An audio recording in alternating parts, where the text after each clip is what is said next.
Making money. Focus. How important is money to you personally? Do you see money as fundamentally good or evil? No need to apologize for BMWs or blondes. Mary Ellen Signon.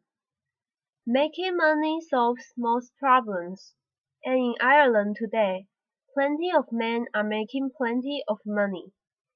The only reasonable response is a cry of "well done," yet instead we are hearing complaints that too many Irish are not making too much money. We are hearing accusations of greed and criticism about pressure. Why? Because there are people who are envious, mean-spirited, and incapable. And when they see other people enchanted with making money, they can only hiss and begrudge. One could say their complaints are pretentious and ought to be ignored. But I believe it is more than just begrudgery, and I believe there is danger, for although there is no more virtuous activity than making money, even the Irishmen who do it best do not seem to understand why it is such a good thing. Certainly, they know that making money makes their life better, but they have no understanding of the morality of what they are doing. You can hear their uncertainty when they talk about their work. An industrialist says he has been lucky, and points to how many jobs his industry has created. But wealth is never built by luck. It is built by brains, and the point of industry is profit. You know a man understands the morality of money when he says, "I had the idea for this factory. I took the risk, put in the long hours to make it work.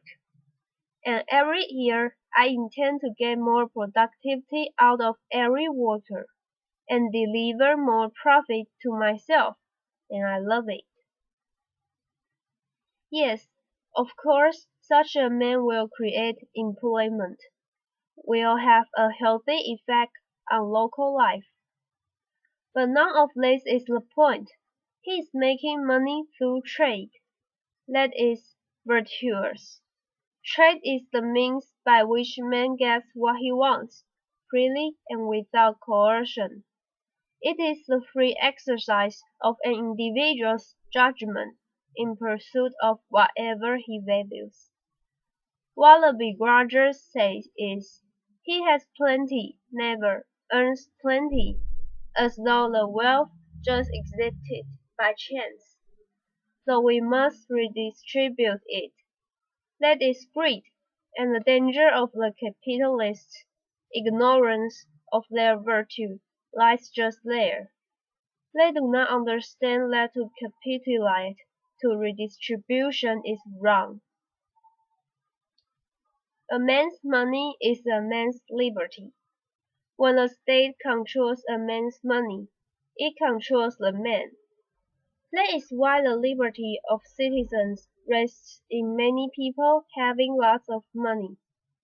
When private citizens have money, they must use it wisely or lose it to more clever citizens, in whose hands the stuff will be better used.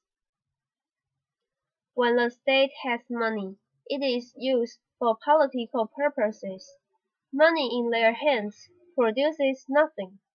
In private hands, it produces goods, services, jobs, decent houses, healthy teeth, well-educated children, safer cars, and all the other things that make life agreeable.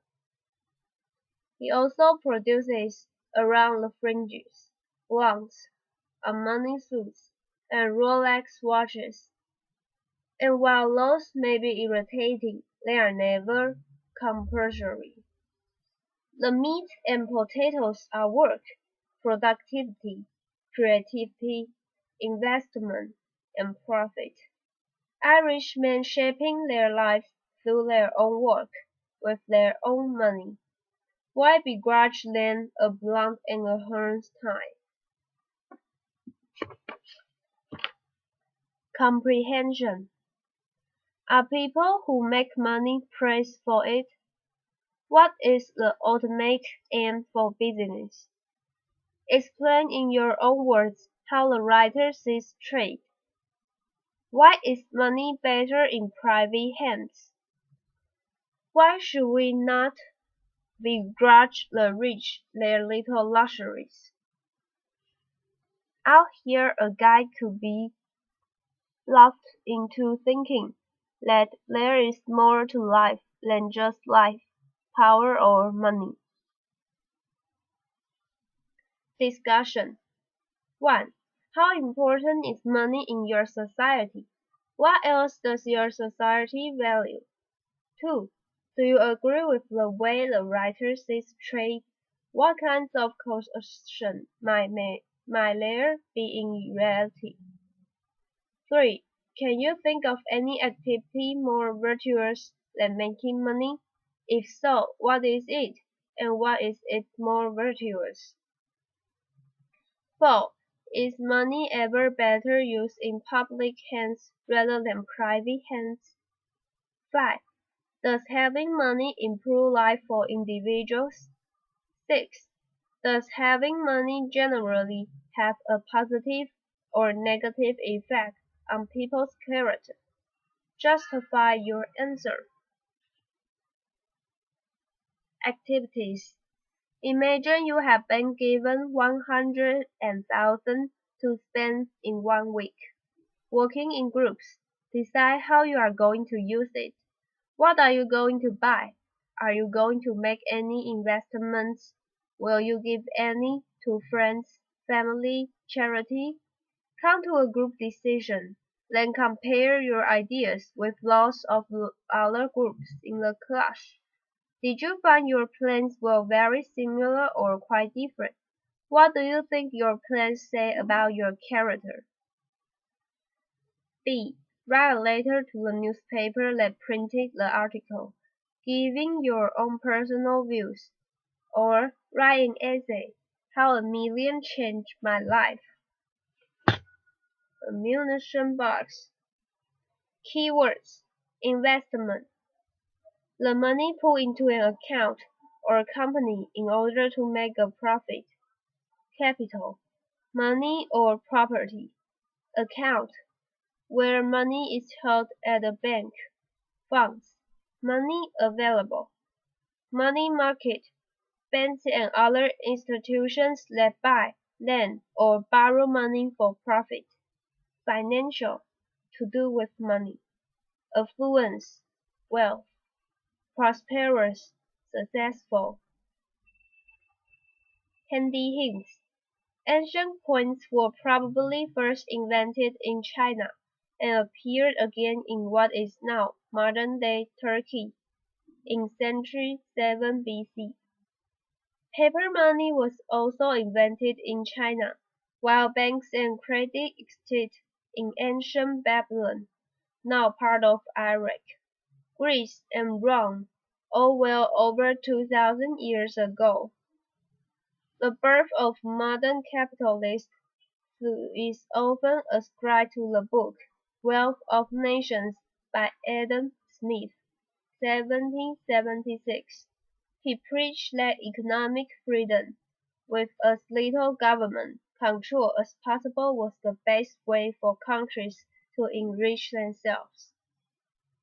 The opposite of this was Karl Marx's State Capital, 1867, which argued capitalism meant the concentration of wealth in the hands of a few rich, and that they would then be overthrown by revolution and a system of communism. Central economic control by a government to achieve a fair balance. Networking. Find out about financial institutions around the world. Books. Bonfire of the Vanities by Tom Wolfe.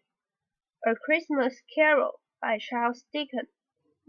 The Money Drunk by Mark Byron and Julia Cameron. Films Wall Street, 1987, directed by Oliver Stone. Trading Places, 1983, directed by John Landis. Play Money by Carol Churchill. Website www.bondbank.de, www.stw.org, www.worldbank.org.